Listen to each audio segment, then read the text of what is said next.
so would you please welcome him to the stage? Love you, man. Privileged to be part of this with you. Go for it. I am.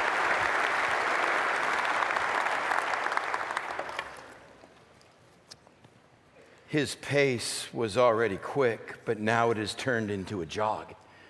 He doesn't care about losing the small group that is trying to follow behind him at this point.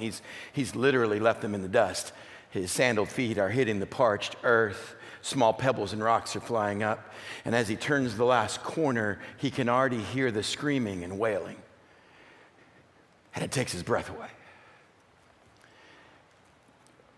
What has already been told him is true.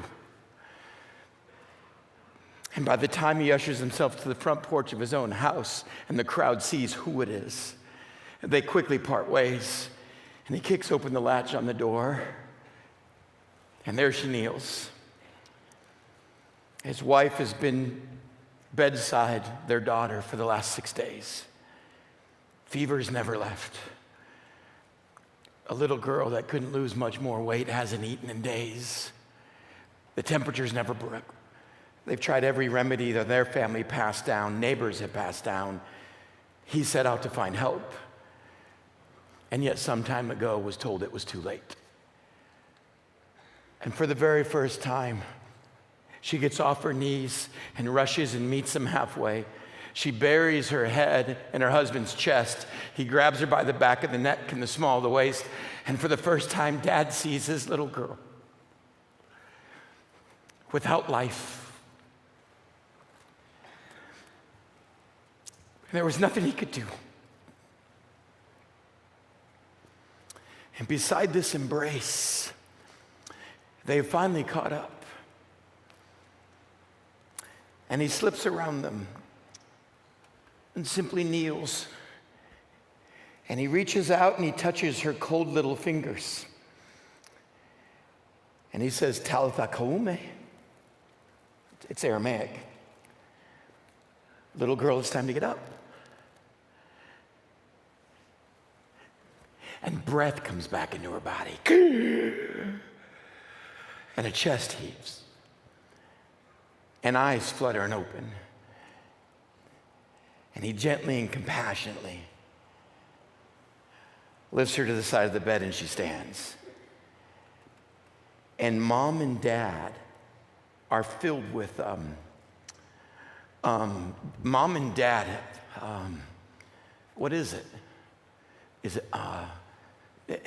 it joy? Is it elation? Is it bewilderment? Is it horror? Is it so few times in human history have we had a child raised to life in front of parents? We don't have an adjective for that moment.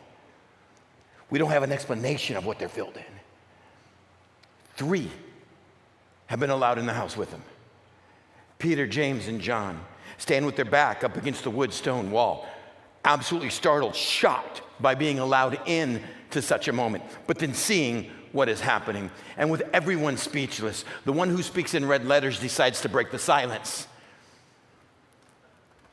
Tell everyone outside she was just in a coma. She was in a deep sleep.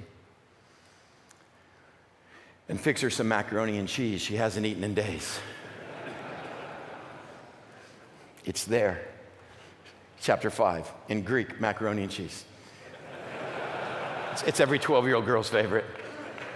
And Mom, break open 2 packets of cheese for 1 box of noodles on this day. She hasn't eaten in days. And as quickly as they have come into the house, the 4 of them walk back out. Part of me wants to stop the show and go, no. We're in chapter 5. You're trying to show people that God has come on a rescue mission to earth. For our subject matter today, you're trying to prove that the Creator has come on a rescue mission to meet men where they are in their homes. Don't pass this off that she was in a coma. Don't say she had fallen into a deep sleep. Was Jesus lying? Did Jesus lie? He was being ambiguous. We've always used, for the last 2,000 years, history, sociology, we've used words for sleep with death. May they rest in peace. They're taking a dirt nap, to be a little more crude. She's in eternal slumber right now. We've always used sleep and death. It's almost as if there's something intrinsically in the heart of every man that realizes there's no end. You don't stop. You're not going to disappear one day. You're not going to cease. There's something next. There's something there. And we're hardwired to be eternal. And our physical has grasped words that are incomplete to deal with death because we're not supposed to deal with death. We're gonna live forever. She's sleeping. I'm like, no. Pick her up on her shoulders. Walk outside to everyone that's crying and mourning and go, booyah, Son of God. Any questions? Class dismissed. Use it as a teaching moment, Jesus. You do almost everything else. And then it dawns on me. Oh my gosh, he is far more concerned with her reputation than his. He's thinking about prom night senior year. Because if word gets out when she's 12 that she's a dead girl in a culture of clean and unclean, no one's ever going to play with the zombie at recess. No one will ever invite her to the dance. She's untouchable. She will be 40 years old one day, shopping once again in the market, dinner for one. And some other little innocent girl would run up and just go, hi. And she would look down and go, well, hello there. Only to see a mother who knows who this woman is grab her little girl by the shoulder and pull her back and say, don't ever talk to that woman again. And she's been through it 100 times, so she will quietly leave her basket. Dinner doesn't matter anymore, and she will walk home where she can cry alone, and she will wonder, why did he ever raise me to this life? And he knows it. And the Son of God cares more about the reputation of a 12-year-old than his. He will do fine with his. And he wants to make sure, Dad, you came to me. You got your family back. And I care about their reputation as well. And I wonder, is this what they're thinking about when they're walking up the trail? Is this what's going through the three of their heads? The last time Jesus told Peter, James, and John to come with them, they got to go inside the house and they saw this scene. 4 chapters later, chapter 9, book of Mark, he says, you three, come with me, and they start heading up the mountain. And I've often wondered, are you thinking about that? Are you talking amongst yourselves? What's gonna happen? I don't know. Did you do something? I didn't do anything. Shut up, just go. Last time we saw the girl, what do you think? Shut up, just go. I wonder if their gears are spinning. And whatever they think's about to happen, they're not coming close. Maybe, men, maybe. As we jump back into their story, we will find ours. And maybe we just may walk out of here realizing that is not what I expected. But I think that's what me and my family needed. We are going to pick it up in Mark chapter 9. Mark chapter 9. Turn there, back of the Bible. Look for the guys' names. Matthew, Mark, Luke, John. Mark chapter 9, verse 2. I'm going to give a shout out. I didn't ask if I could. At this point, it doesn't matter. I'm giving a shout out. Steve, if you can give a shout out to your nephew. There's so many sites, so many people, so many countries. Man, it's awesome. Oh, por mi amigos. Bienvenidos y muchas gracias por parte de aquí. Este día es muy importante, es muy especial. For every other country, I can't speak your language. Canada, thank you for being with us. Here we go. I'm going to give a shout. I don't know why I did that. I don't know why I did. I'm going to give a shout out. Grace Fellowship Church, North Kansas City, Missouri side, to Grace Fellowship Church. I want to let you know, I don't know you guys, but I love you guys and I'm praying for you. Why? You know, because of your senior pastor. And I'm sorry you're stuck with him and what you do with him, but I deeply love my little brother and that I am joining you at your church with your men. It absolutely blows me away. He is by far the smartest in the family. I just tell better stories. Here we go. Mark chapter 9. Bobber, you know that's true. ADD is a blessing. ADD is a blessing. Three guys walking up the road. Thank you. Second joke. Three guys are walking up the road. Mark chapter 9, verse 2. Here we go. Oh. If you have pages, find them. Put them in the right order. That's 8, so this has to be 9. I do math goodly. After 6 days, Jesus took Peter, James, and John with him, and they led them up a high mountain where they were all alone. There he was transfigured before them. After 6 days, Jesus took Peter, James, and John with him, led them up a high mountain where they were all alone, and he was transfigured before them. Two things stand out to me clearly as we jump into the text, and both of them I don't have an answer for. You're welcome. Why does he pick them three? Last time, when three guys got to go in the house and see him raise a 12-year-old girl from the dead, he picked them. I don't know how many times he does this, but I do know at the end of his life, the last night of his freedom, before he will willingly take the cross for you and I, he will take his disciples into the garden, and then he picks three to go further with him. Who are they? Peter, James, and John. Doesn't he know he has 12 men? Doesn't he know if he likes groups of three, they can be on a 4-team rotation? Have you ever wondered how the other dudes felt? Where he's like, hey, I got something special. Peter, James, and John. And you're like, hey, J-Dog, I don't mean to interrupt, but you know, they did go with you last time. And I can't find an answer for it. One day we're going to have to ask them. I'm just confused always, like, why them? And I've heard such things that once again make sense, but they don't make me feel good about how they were the first disciples. They had to go on more faith. He had a deeper love for them. And I'm like, great, once again, I'm not included. I just like to think he's leaving camp. He's going up to the mountain, and he picks them. Why? They're the three he can't trust to leave alone. I think that's it. I think he's with his group of men, and he's like, guys, stay here, make camp. I'm going up. And as he leaves, like, they're already pulling out fireworks. And he's like, you three, with me. And they're like, I don't know. That makes me feel better, though. And what does transfigured mean? I had favorite toys growing up that transfigured. Jesus became a truck. There was a physical and metaphysical change that happened. Mark, Matthew, and Luke each try to describe what happened that day with Jesus and the boys.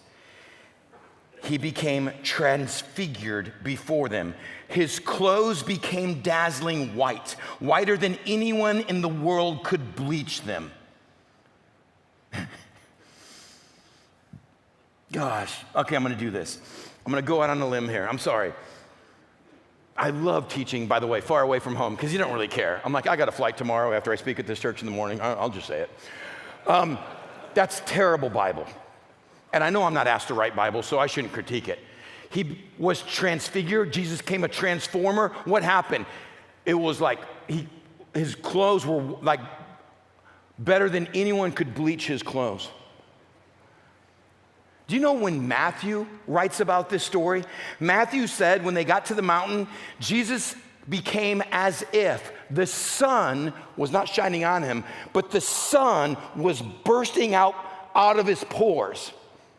Do you know when Luke writes this story? He said they went up to the mountain and Jesus became as if lightning was shooting out from him. Oh, that's good. I wonder if these guys, when they got to heaven, if they all sat around and discussed their writing. I wonder if they're sitting around the fires of heaven, probably a gold fire, but they're like, hey, what'd you write? I wrote a book. Oh, yeah, how'd you do that? That was awesome. Did you guys write about Jesus? Oh, yeah. Matthew, what'd you write? I couldn't explain. Transfigured. So I said like the sun. I was thinking, what is the greatest power I know, the sun? It's like the sun burst out of his skin. They're like, that was sweet. Luke's like, I went the same thing, but I went with a little bit more power, not radiant, but power. I said lightning shot out of this guy. Oh. Mark, what did you write? And he's like, yeah, I covered it.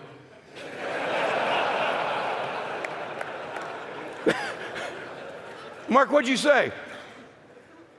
Okay, I understand what you guys did. I said when he was up there, his clothes were like Clorox. but better than your mom's bleach is what I said. Better. That's what he writes. Are you kidding me? Peter, James, and John go with Jesus. They get to the top of the mountain, and Jesus becomes lightning boy. By the way, men, by the way, this isn't a miracle. This is not a miracle. The miracle is that the Jesus we love, serve, and follow has been hidden in one of you clowns for 30 years. The miracle is that Jesus walked around as a dude.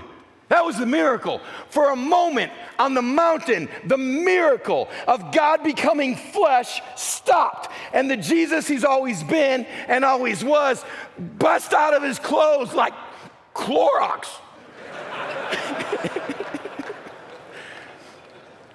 Oh, do I have time for this? 1935, 34.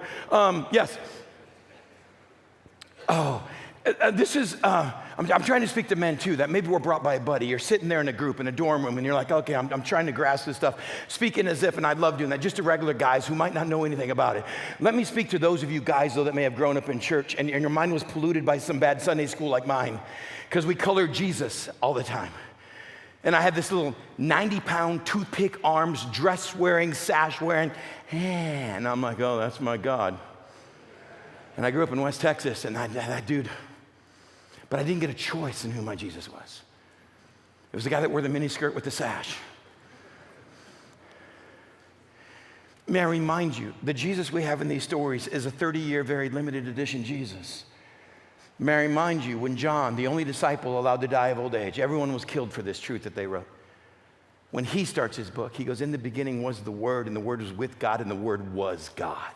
And nothing that has ever been created wasn't created unless it was created by the Word. And that Word then became flesh and dwelt among us. You thought what you saw in Sunday school was your Jesus? You know, Revelation 19, when Jesus comes back, he's not what you saw in Sunday school, man. He's riding a white horse, Revelation 19. His name is Faithful and True. His eyes blaze still like lightning. There's a sword from his mouth. He has a name on him that no one knows but he himself.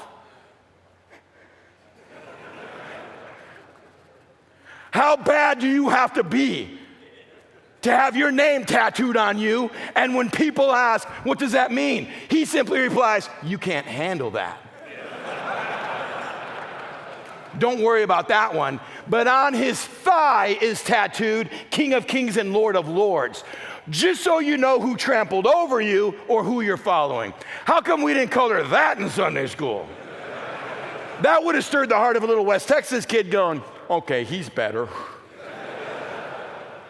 For a moment on the mountaintop, the Jesus that they've been following ceased the miracle of the man that he's been in and showed for a moment the glimpse of the God that they've been walking with.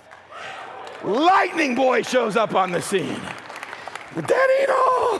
Here we go. Oh man, Chubby guy's breaking his sweat. We're on a roll. 9. Man, why are my pages ripped? His clothes became dazzling white, whiter than any in the world can bleach them. And there appeared before them Elijah and Moses, who were talking with him.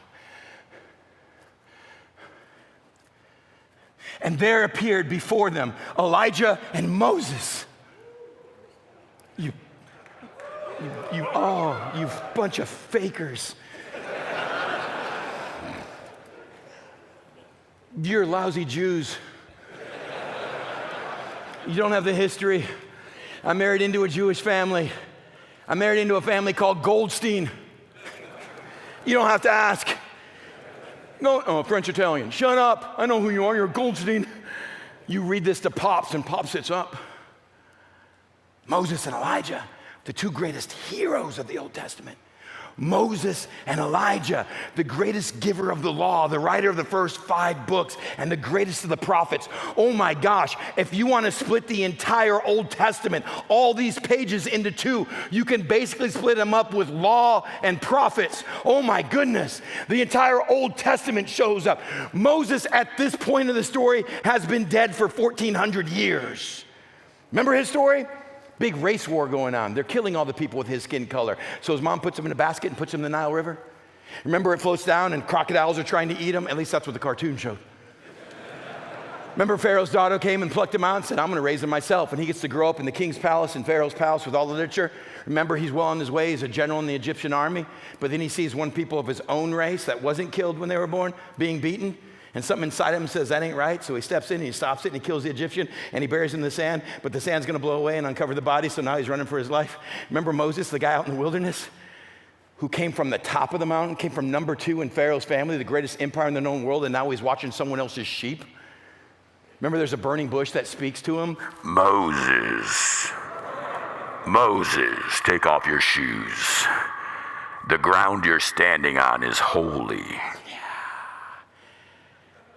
You have to explain that real differently today. There was a burning bush there that he went to and talked to. He wasn't out in the wilderness burning a bush and he heard voices. It's a different thing. And God said, you, a runaway, ex-murderer, loser, I'm about to do something great. Remember, he gave him a stick that could go down and turn into a snake, and he could pick it up and it turned into a stick again. Remember, he's the guy that walked up and split the Red Sea. Remember, he called on all the plagues, and the greatest nation in the world, Egypt, came to its knees. Remember, he's the guy that led over 1 million to almost 2 million people out in the wilderness to get them a new home. Remember, he's the guy that they're thirsty out there in the wilderness. So he speaks to the rock, hits the rock, and water comes out of it. Remember, now they don't have food, so he prays to God, and the next morning there's Pop-Tarts all over the ground. This is Moses. Moses, you still have to, and my brother will tell you, he's the smart one. If you go back and you understand Hebrew, manna is pop of tart. And so they're all over the ground in there. Back me up on this one, Bobber. This is Moses. He wrote the first 5 books in your Bible. For 3 Jewish dudes, Peter, James, and John. Are you starting to get a little bit of who showed up? And then there's Elijah that shows up, the greatest of the prophets. The guy at a time where your entire nation was walking away from your God. God said, hey, you go speak to your wicked king Ahab and you tell him there'll be no rain. In an agrarian society, you just shut off everything. All the agriculture and all the economy will come to a standpoint. I'm going to bring your entire economic into ruins. No rain. And for 3 years, it didn't rain. Remember, he's the guy that was in the wilderness and was fed by birds. Remember, he went to a widow's house that was making one little cake with flour and oil because her and her son were about to die. They had no food. And as long as he stayed with them, the flour didn't run out, the oil didn't run out. Remember, he also raised someone from the dead. Remember, Elijah comes back and they have a showdown against 450 satanic priests and Elijah. And they can't have fire come down from heaven, but Elijah just goes up and says, God, it's your show. And people go, okay, we believe, what should we do? And he goes, kill this satanic priest. And 450 satanic priests lose their head that day. Elijah. Can I try this again? Lightning boy is standing on the mountain, and there appeared before them Elijah and Moses.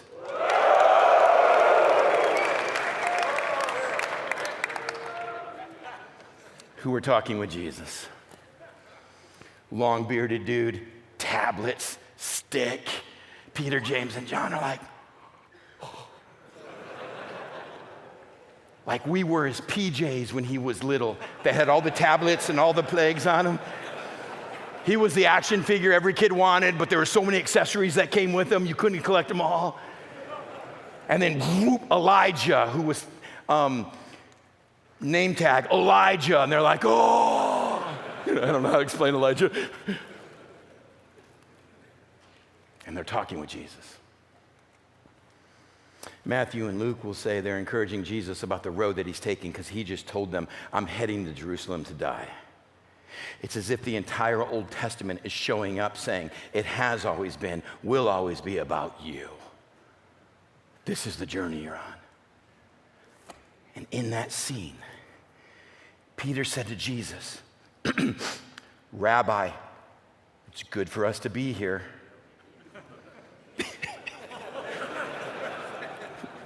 Well, have you ever said something really dumb? Of course you are, you're a dude.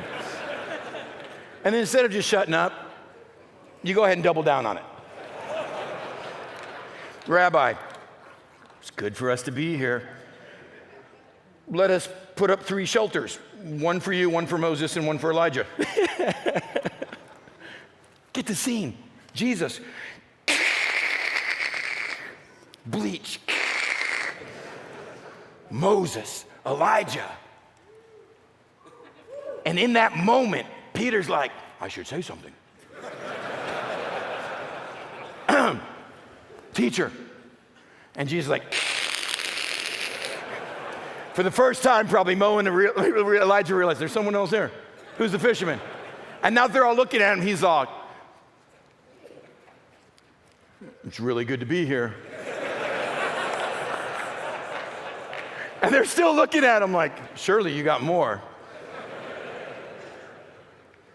If you guys are going to be a while, we can do tents. We can make tents for all three of you. We'll do tents. James and at this time, even James and John are like, oh God, this guy. And you know you've said something really stupid when the Bible has to cover it up. In parentheses, it said, he didn't know what to say. He was so frightened. The Bible even goes, 2,000 years, dudes are going to be laughing at this. Let's just tell them. You can laugh. He was scared to death. He didn't know what to say. He should have shut up. Which, by the way, let me give you a hint. Maybe the first thing to write down. I don't think you'll ever be there, but let me tell you. And I'm not saying it's going to happen, but let me just drop this wisdom bomb. I don't expect it ever to happen in your life, but here's a little pearl.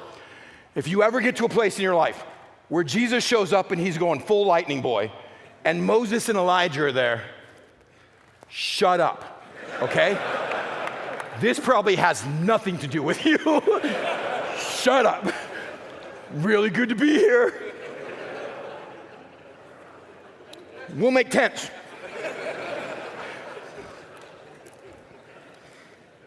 Suddenly, a cloud appeared, enveloped them. And a voice came from within the cloud. This is my son, whom I love. Listen to him.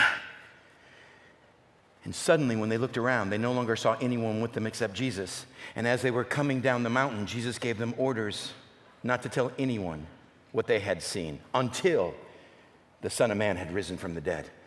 So they kept this matter to themselves, discussing what rising from the dead could possibly mean. What? Show's over.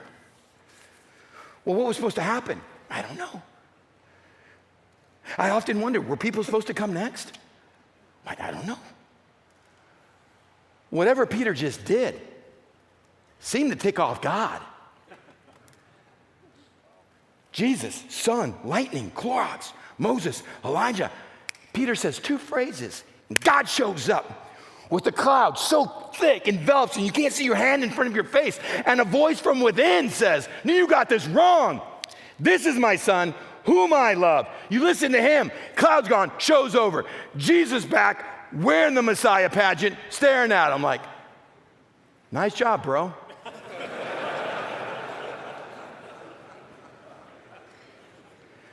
You guys may want to keep this to yourself until I rise from the dead.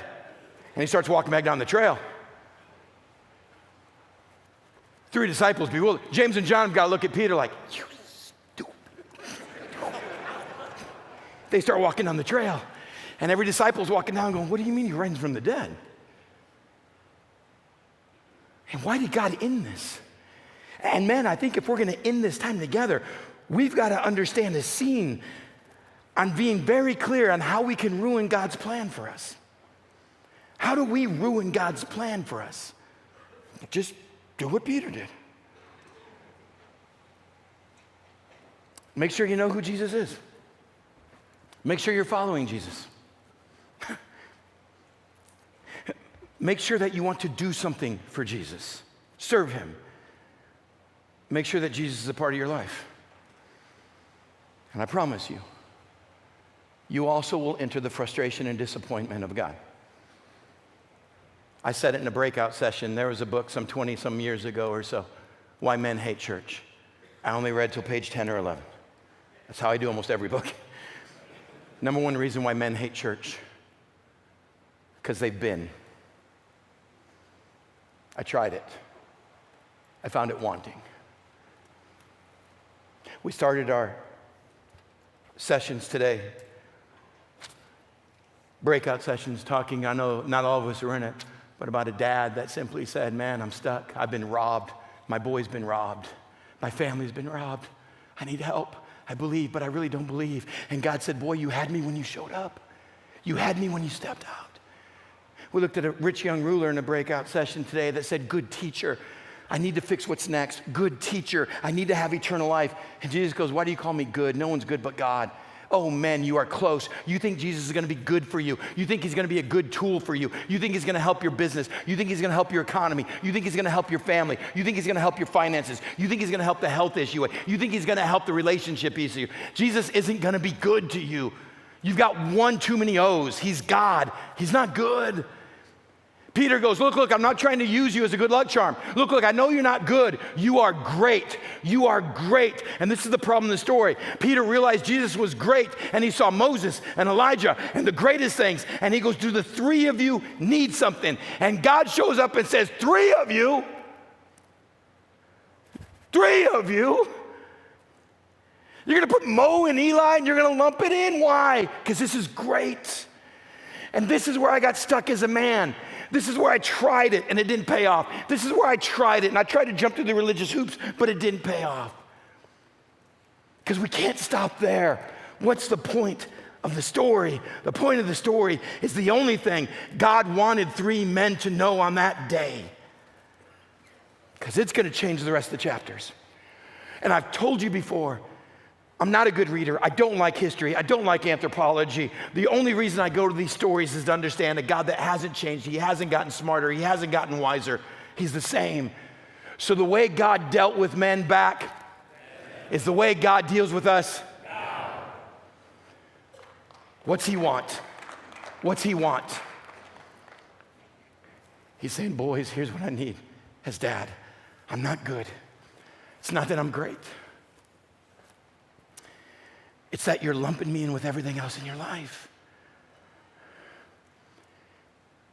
You don't know how to walk with me as God so that you can be son. And I always got stuck because church told me I had to love an invisible God.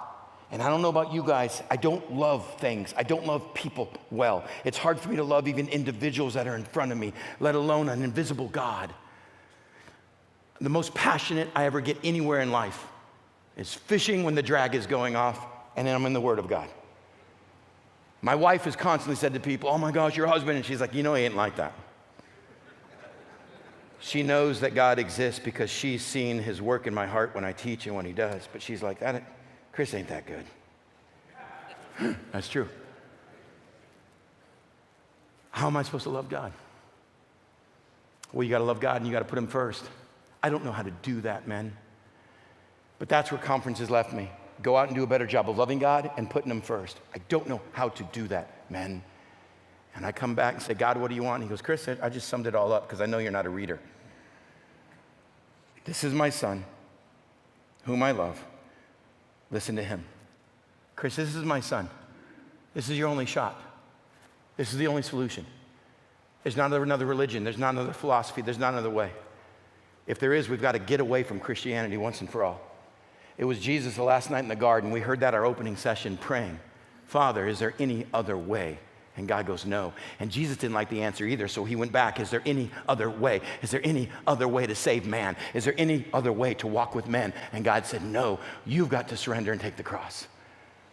Jesus was convinced, it's his entire teaching, that he's the way, he's the door, he's the life, he's the living water. It's constant in his teaching. If there's any other way to help yourself, your family, your singleness, your marriage, there's not. This is my son. This is it. This is it. If there's another way, then this book is about a sadistic God that needlessly tortures his son just to make him think he's one of many options. People, I've seen enough abuse in this life. I'm not about to worship an abuser God. And I'm not about to fall for a Jesus that's so dumb, so ignorant, so easily duped, is to take that type of sacrifice just for one of many ways. This is a foolish book. Or it's the creator saying, men, listen to me. block everything else out, cloud everything else out. I'm giving you one solution, one hope. And by the way, this is my son whom I love. This is going to show you how much I'm into you, how much I like you, how much worth and value I put on men. This is what I'm doing to get to you. This is what I'm doing to reach you. This is what I'm doing to walk with you now and take you home then. This is your answer, and this is the value, and this is the solution, and this is how much I love you. Now, walk with him. Follow him. Do life in relationship with him. Walking this planet knowing you're holding the hand of the creator of the universe, and he will not take his eyes off of you. And I wrestle with that. How am I supposed to love God like that? I love a lot of things, even today, more than I love God. Can I say that? Don't tell anyone back at my church. I brought a list. I love her more than I love Jesus. She's awesome. I don't know why she stuck with this dude. 32 years ago, we hooked up, and we've been together ever since. Man, I love her. I love going home at night. I hate the fact I live in California because it's too expensive. My kids won't leave the house. I don't know how to get an empty nest with just this chick in the nest. Somewhere, a 24-year-old, a 23, and a 20 all got together and said, empty nest is when we can get dad to leave the house for us. And I'm like, oh. I love this woman. I love this woman. Because of that, she's given me these 3 kids. I love these kids. 2 out of 3 most of the time. I love these kids. It rotates. Because this girl got married 2 years ago, she added another son into my life. He doesn't get pictured and he doesn't get mentioned, even though he's here because he needs to take notes. And because of them, they added a 6-month-old into our life. Oh, I love this little dude. His name's Archer. 6 months old. He doesn't know my name. But you can put him in a room full of 100 people with a lot of noise, and as soon as I walk in and start talking, his head goes on the swivel. He looks for that voice, and as soon as he sees me, he starts running in place. And I'm like, oh. I do not come to Scripture, and it doesn't make my heart beat like that. I don't run to God, and he makes my heart beat like that. I love that 6-month-old more than I love Jesus. This is a rooster fish in Baja. Enough said. I love fly lining a 30-pound test with a large cabalito on it, and I love my bait about 40 yards out getting jiggy because I know something's starting to scare him, and I love seeing that giant dorsal fin come behind, and I love seeing the top water explosion. You guys bass fish, you set the hook. We can't. These are big. You got to let them run. It's like a freight train going off. Your reel is humming.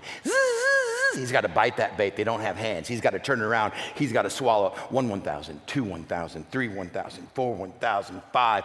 I slam that gear in. I wind tight, and I just pull. And for the next 45 minutes, it's mano y pescado.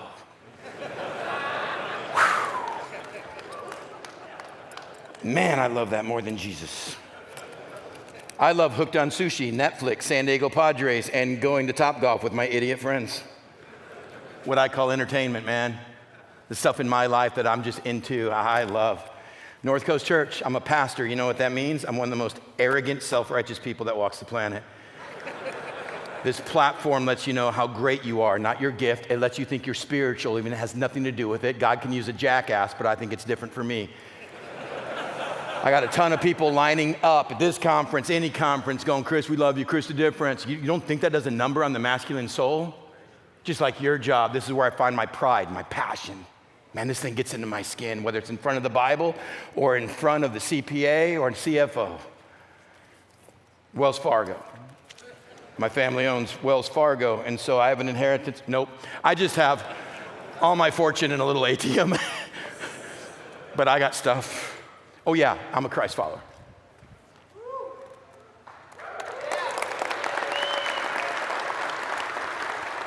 And somewhere he fits in right in there. And I wonder why it doesn't work. I wonder why I walk away sad.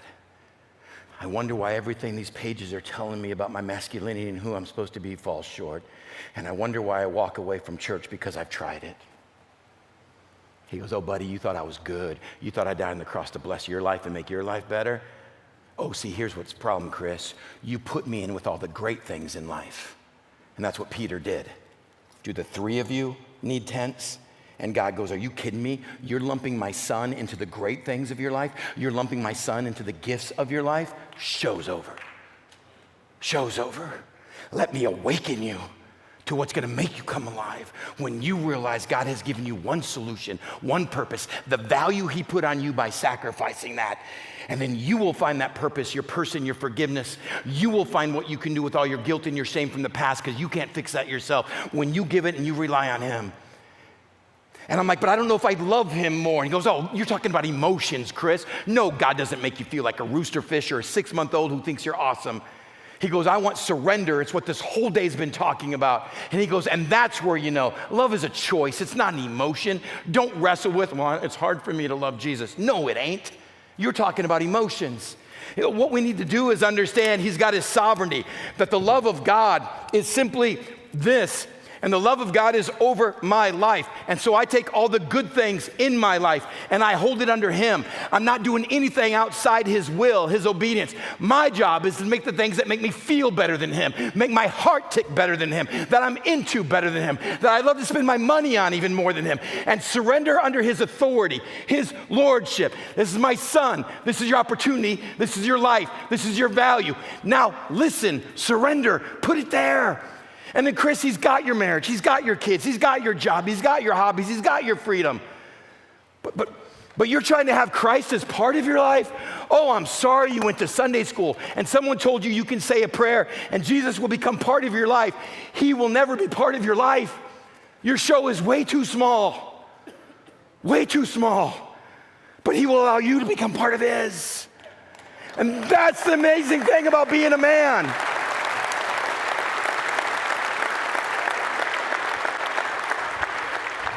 Otherwise, I'm trying to take my life, and this is the picture I gotta leave you with. Some of you are trying to take your life and all the great things, and you're trying to put it under your umbrella. Dude, get over yourself. Your umbrella barely covers a drink. That's it. I don't want to cover my wife and kids. I don't want to cover my finances. I want every problem that comes up there, I want to sit back and just bring it to them and say, hey, they're yours. I've done marriage your way. I've done parenting your way. I've done finances your way. Yes, I could have a fishing boat. You know why I don't? Because I tithe to your kingdom. And you know what I'm a part of? Everything that's eternal. It's going to outlive my Robin Hood account. The church talks about money, not because the church wants your money, because they want you to start from nothing and start giving something, from something to regular, from regular to generous, and you get unleashed and, oh my gosh, I'm a shareholder in kingdom things. I'm a shareholder in eternal things. Oh, he's ripped my heart because now he's got my wallet. These things make my heart beat faster than Jesus. And I thought I was supposed to love him more than this. And he goes, no, Chris, these are great things. Just surrender your great things under the God thing. Do it my way, boy. And watch what I do in your marriage, in your job, in being a dad, in being a grandpa this year. But kid, I did not die on the cross and rise again to bless your umbrella and make your life great. It's surrender. Hey, Peter, show's over, kid. Show's over. If you've got great things in your life and you're doing them your way, not his, I would challenge you to one of two things. Today's the day you take and surrender it, or please stop praying to God. He has no desire to bless your family, your finances, your career. We have a pronoun issue. We think it's ours. When we can turn from owner to manager of all that's his, well, now you're in his show. You're no longer in yours. This is about great things. Church always told me, get sin out of your life. Well, now I got rid of the fun things, and God's not showing up. People, this isn't about sin. We've got those issues too. We know we got to surrender. This is about us trying to get God as part of our life, and he is way too big of a God to be part of your life. And that's what today's been about. We come to a point where we simply surrender. I forgot about the time. Thank you. That phone call's letting you know it's time to go. Here's how we're going to do it. There's three groups in union. There's a group of you today that are walking with God. He is your Lord. He's not a good luck charm. He's not here to make your life better. You've surrendered. You surrendered. And in this moment, you're just going to be praying for every other man that needs to make a decision. Outside of that group, there's two of us. There's one of us in here, a kind that just goes, Chris, I've never given my life to God. I have never surrendered. I've never gone all in. And today I've been through enough sessions and I've heard enough that this is my surrender moment. I'm going to do that. And then there's another group. And today you've been hit with, I've made him Lord of my life, but I'm holding a lot outside that umbrella. I'm doing a lot of things my way, not his. And today there's a couple of these or one of these I need to lay down and say, God, I've been doing this my way, not yours, and I'm done. I'm done. And that's how we're going to end it today. I'm going to lead those last two groups in a prayer. The first prayer is just going to be right where you sit, right just between you and God. If you go, I'm done being the star of my show. My life needs a bigger orbit than just me. I'm realizing this Jesus did not come and die on the cross, pay for my sins, rise again to bless my life. He came to take it and own it. I'm moving my life today from owner to manager of his stuff. And I'm going to surrender. It's a God that had to die on the cross because you've already done too much wrong for him to accept you. You've already done too much wrong. It's called sin in the Bible to be in heaven. No sinners can be in heaven. If sinners were in heaven, we'd turn it into Vegas in 3 months, no matter how good it was. He's all, I came to get that out of your life. I love you, but I'm also just. Someone has to pay the price for wrong. He loved you so much. He goes, I'm going to give you one solution, and it's going to kill me, but I'm going to do it for you. So you don't ever have to pay the price. I'll give you the forgiveness because my son will pay. And I'm going to rise again so I can walk with you because I'm going to own you. And I'm going to show you a purpose you've never had before. You're going to have an ROI that's eternal, not temporary. And I'm going to do work in you and through you for the sake of those in your life. That's what men are here for. Men are here for others, not yourself. And if that's you, let's just pray. You say, Chris, I need that. I've never surrendered. Right here where you sit, and wherever you are, you may be in a church fellowship hall, you may be in a school, you may be in a prison right now. You may be with a group of friends in a dorm room right now. You're in a different country right now. Just wherever you sit, just say these words. Say, Dad, thanks for bringing me here.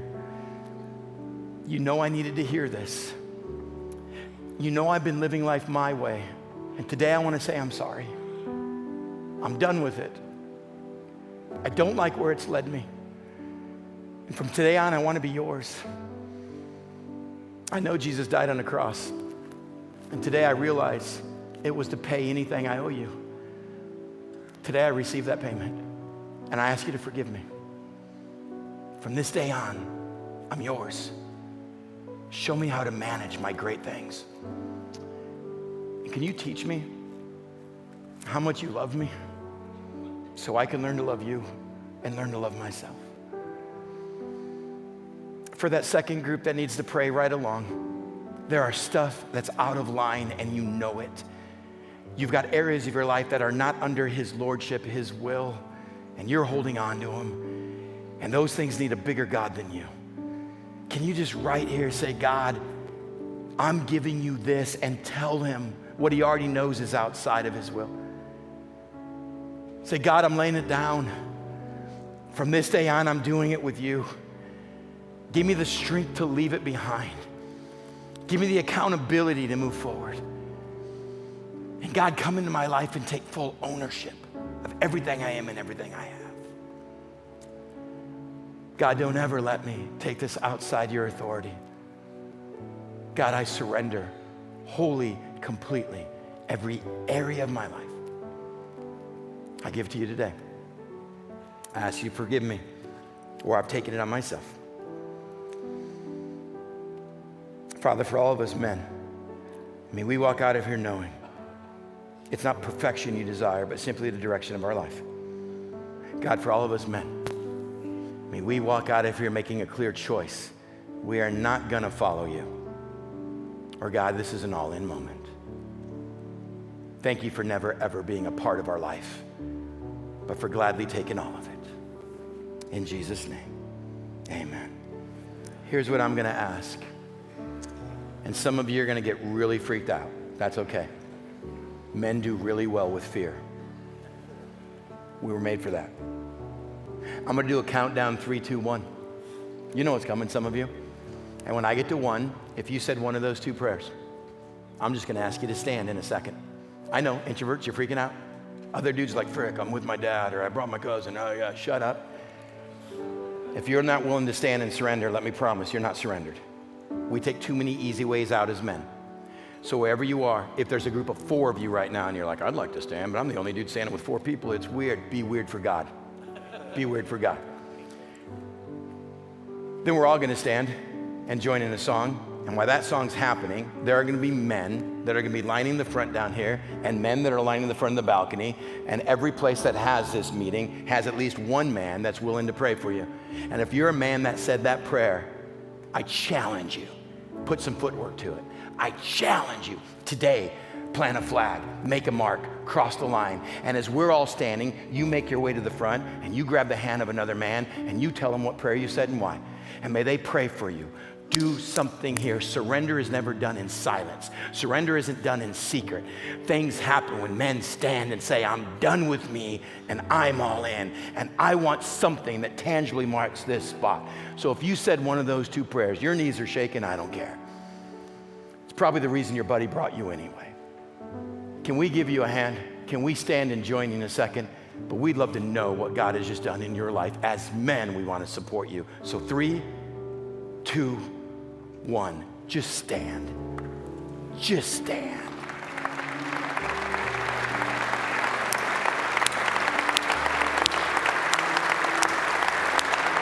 We're gonna sing. And we're gonna sing a song that says, I surrender all. And some of you don't need to sing, not because you suck at it, but because you don't have the lyrics yet. You read these lyrics, you put them to what you just did, and you move forward to the balcony up here, and you grab the hand of a man and say, this was my prayer. You can be as specific or just say, I said a prayer, pray for me. That's all you get, Bob. That's all you get. And we're gonna pray for you, and we're gonna sing a song together, and we're gonna move, and we're gonna do something tangible in this moment. So Father God, meet us here. As we sing these words, may it be our heart. As we sing these words, may it be a life. May this not be a moment that we came to, but a movement for the rest of our life. For the sake of the women, the children, the friends that you've surrounded us with, God, may today be eternal and change the population of heaven. In Jesus' name, amen.